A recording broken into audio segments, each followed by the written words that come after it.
हा 5 मिनिटामध्ये बनणारा पराठा तुमच्या मुलांना पण ट्राय करा, नक्कीच आवडेल त्यांना. आणि तूप वगैरे लावलेलं राहतं, तूप तर आपल्या सेहतसाठी चांगलं राहतं, तर नक्की ट्राय करा तुम्ही पण.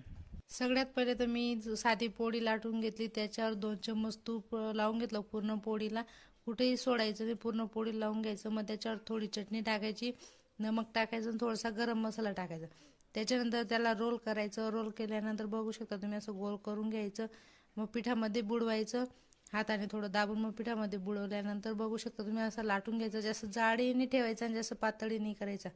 तर बघू शकता तुम्ही मी आता पराठा बनवून तयार आहे.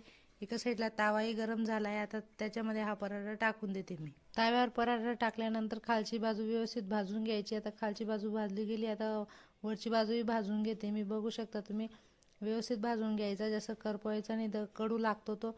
आणि थोडा भाजल्यानंतर त्याच्यावर 1 चम्मच तूप टाका. वरच्या आणि खालच्या बाजूला व्यवस्थित तूप, खालची आणि वरची बाजू व्यवस्थित तूप लावल्यानंतर व्यवस्थित भाजून घ्या. मस्त कडक होईपर्यंत भाजून घ्या. तयार आहे आपला 5 मिनिटामध्ये गरमागरम पराठा. तुम्हीही ट्राय करा.